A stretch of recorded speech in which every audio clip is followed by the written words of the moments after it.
بص يا صديقي، كلنا هدفنا واحد، سواء انت جايب الموتوسيكل عشان تشتغل بيه او حتى جايب الموتوسيكل علشان ظروف شخصية هيوديك من الجامعة هيوديك الشغل. كلنا الهدف بتاعنا واحد، وهو ان احنا ناخد احسن اداء من الموتوسيكل واطول عمر افتراضي للمحرك. ده هنحصل عليه لما نلاين صح. فاعمل كوبايه الشاي بتاعتك وتابع معايا لاخر الفيديو علشان افهمك مفهوم التليين وازاي نلين صح. بص يا صديقي، تعالى اشرح لك مفهوم التليين بشكل بلدي وبسيط علشان ما ادخلكش معايا في تعقيدات كتير جدا واتوهك معايا. مفهوم التليين بشكل بلدي وبسيط: انت لو جايب كوتش جديد وهو ضيق على رجلك بنعمل ايه؟ بنلبسه مره واتنين التالته لحد ما يطبع وياخد شكل الرجل، برغم ان الكوتش نفس المقاس بتاع الكوتش القديم، ولكن بنحتاج نطبع الكوتش على مقاس رجلك.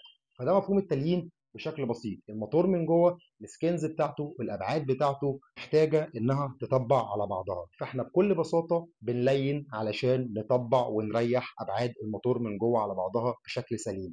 والتليين الصحيح زي ما قلنا في اول الفيديو يديك اطول عمر افتراضي واحسن اداء للموتوسيكل. فازاي بقى نلين؟ بص، الخطوات اللي انا هقولها لك دلوقتي دي مذكوره في الكتالوج، وهي الخطوات العلميه علشان تلين الموتوسيكل بتاعك بشكل صحيح. بمعنى يعني خرافه انك تسيب الموتوسيكل يلين وهو واقف دي مش حقيقيه. تبقى بعد العمره مش تليين والموتوسيكل واقف ولسه جديد تسيبه يسخن وهو واقف، لان ده غلط، لان هو المبرد الاساسي بتاعه الهواء والزيت. فلو انت سايبه يلين وهو واقف المبرد اصبح الزيت بس، فساعتها انت بتعمل لودنج على الموتور، وده مش مطلوب في اول 500 كيلو متر.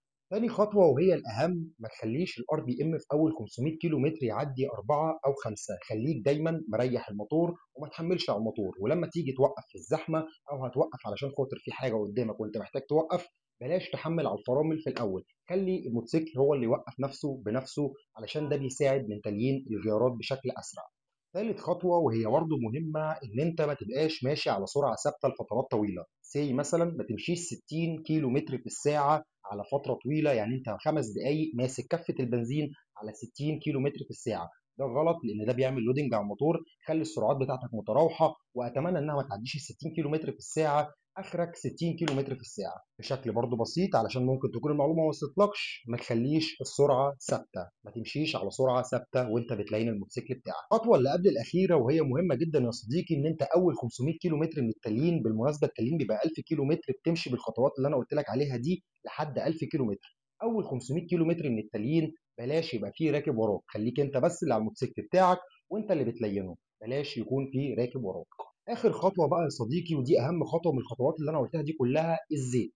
الزيت مهم جدا يا صديقي انك تلين بالزيت اللي انت ناوي تستمر بيه. بمعنى لو الكتالوج موصي عندك 10 دب 40، يبقى انا هلين بزيت 10 دب 40 وهنزله كل 300 كيلو متر. 300 في 300 في 400، وابقى انا كده خلصت ال 1000 بتوع التليين. طب ولو اللزوجه ضرب 20 دبليو 50، تلين برضو باللزوجه ال 20 دبليو 50، علشان احنا زي ما قلت لكم بنطبع سكنز الموتور على بعض، فعايزين نطبع الموتور على الزيت اللي احنا ناويين نكمل بيه بعد التغيير.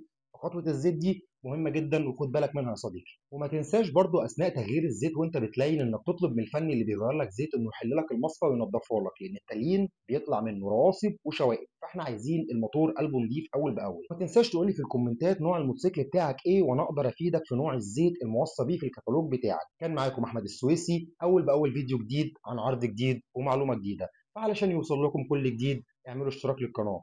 سلام.